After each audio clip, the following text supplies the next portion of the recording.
Hey everyone, Mr. Happy here, and welcome to my guide to Susano Extreme, one of two new Extreme Primals accompanying the launch of patch 4.0. This battle can be unlocked by speaking to the Wandering Minstrel, who has moved to Kukane next to the Kogane Dori Market Ethernet. You must complete the main scenario quest before the Minstrel will unlock this fight. Susano Extreme drops item level 320 weapons, as well as Revel Totems.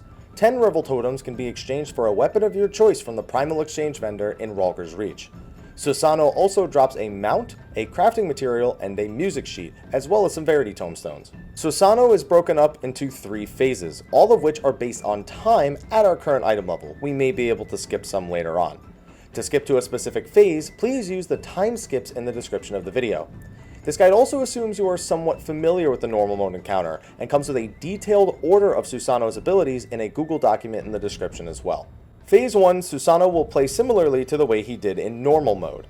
Tank should simply position him where he spawns. There's no mechanic that needs you to move him anywhere else. He will have a hard-hitting tank cleave, spawn several circular AoEs around various players, and perform a knockback on a marked player, followed by a very thin safe zone for everyone to stand in. The player who is knocked back most often is marked with a split damage AoE at the same time, that they'll need to run back to the boss through that thin safe zone and stack with the team. The first new mechanic you'll see is churning, a 10-second debuff placed on several players at random. When the debuff is active, it does nothing, but if the player is caught moving, auto-attacking, or performing any actions at the end of its duration, they will take massive damage and receive a debuff that increases lightning damage taken.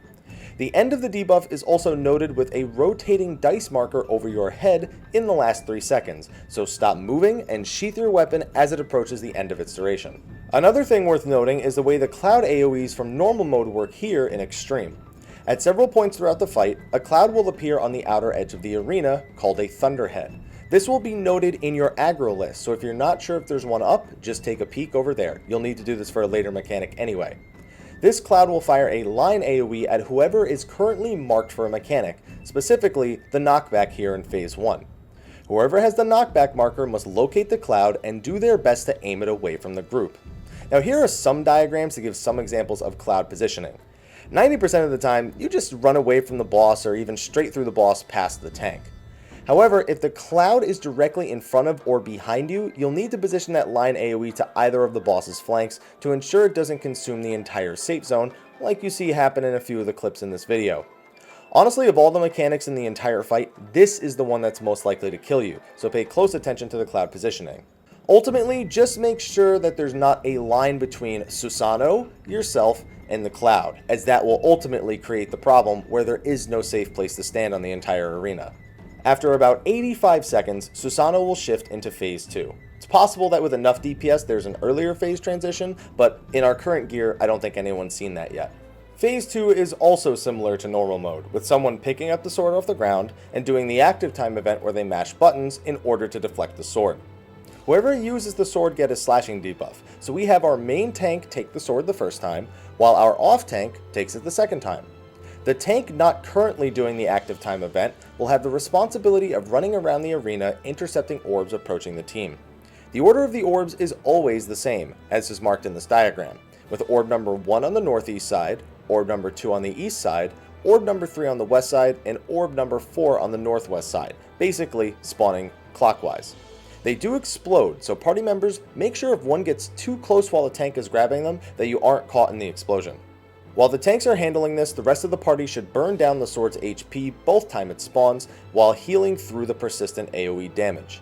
After the second sword is defeated, all move to the left side of the red AoE in the center, mitigate the final AoE that comes out, and move on to Phase 3. Phase 3 contains most of the moves from Phase 1, plus a few additional ones. Susano's Phase 1 tank buster will instead become Storm Splitter. This tank buster has a long cast time and does massive damage in a line towards the current tank. It now applies a slashing debuff unlike in normal mode, so not only should you make sure to have good mitigation for it, ensure that you tank swap immediately after it hits. Susano also has Ukehi, which does about 9 to 10,000 room-wide AoE damage. The first time he uses it, he will use it twice in a row. Every time after that, he'll use it 3 times back to back. Phase 3 has one major change from normal mode. The sword splits the arena in 2 halves. Standing in the dark area the sword leaves behind causes you to gradually sink into it, killing you if you stand in it for about 5 seconds. The one major role this plays in the fight is with the new Levin Bolt mechanic.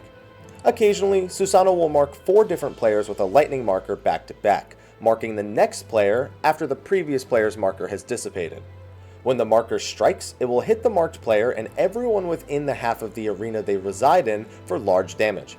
For the first 2 occurrences of this, the players can move around freely, so they should move the markers to the opposite side of the arena where there's no other party members. The 3rd and 4th time you see this marker, the marked player will be bound, so the entire party should move to the other side instead. Seemed every 2 markers it swapped this pattern, so stay prepared for markers 5 and onward. If a player is caught in the sinking AoE with the marker at any point, it will hit the entire arena instead.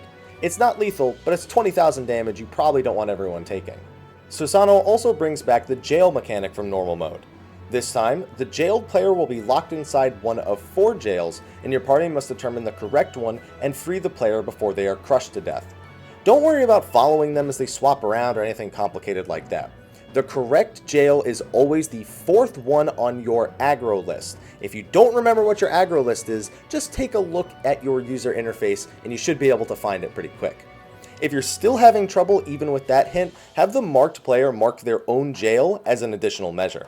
Just make sure to kill that one jail and you're fine. That pretty much covers every major mechanic of Susano Extreme, but I want to talk about how Susano uses some of them in conjunction, as many times players will be focusing on one mechanic just to be hit by another one. First of all, Thunderhead Clouds now not only target the knockback marked player, but players marked with Levin Bolt as well.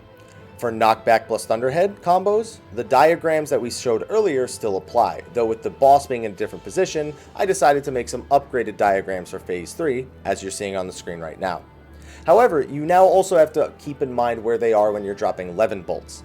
The good news is, even a poorly placed one during Levin Bolts is most of the time not fatal, because all the other party members have the entire rest of the arena to move around. You'll specifically want to look out for these Thunderheads on the 2nd and 5th sets of Levin Bolts. Next, around 3 minutes into the phase, Susano does churning plus a knockback AoE and split marker. Because you can't move at the end of the churning debuff, a lot of the time the knockback player ends up just getting killed, which isn't the worst part, but this can be prevented. For this one, I recommend the player marked run to the closest wall and be knocked back towards there, which you should be pretty close to a wall with the way Susano is positioned. That way, they can wait for the churning debuff to wear off, if they even have it, it's not always on the marked player, and then quickly stack up with the party again. About a minute later, you're going to experience another situation where you have churning and you have to do another mechanic. Basically, the players will get churning and then those circular AoEs will appear. That's fine and all, but another set of circular AoEs will actually appear a second time wherever the players are. So after moving out of the first set of circles, stand still, let your churning debuff wear off, and then dodge the second set of AoE circles that appears afterwards. It's really easy to get antsy and go back towards the boss. Just show a little restraint. Finally, there is one point much later in the fight where he may create a safe zone line based on a Levin Bolt marker. This was our 6th set of Levin Bolts. This is only threatening at all if someone forgets to move with their Levin Bolt, as it means that the Levin Bolt following may not be able to drop it on the opposite side, meaning the party's hit by 2 in a row. With enough healing, not lethal, but you don't want it. Honestly, most people will probably be able to pug this Primal just by seeing the mechanics here, even without the explanation. It's very forgiving since there aren't many mechanics that instantly wipe the whole party, pretty much the only ones being failing the sword DPS check or spawning a lightning AoE directly on the party after a knockback. Take a look at the ability order document in the description and that alone should be enough to get you through. Thank you for watching my guide to Susano Extreme. Be sure to like, favorite, subscribe, and share, and stay tuned. We're going to have the Omega guides. I still got to put out the Lakshmi guide, so we got a lot to look forward to. Thank you for watching, and until next time, take care.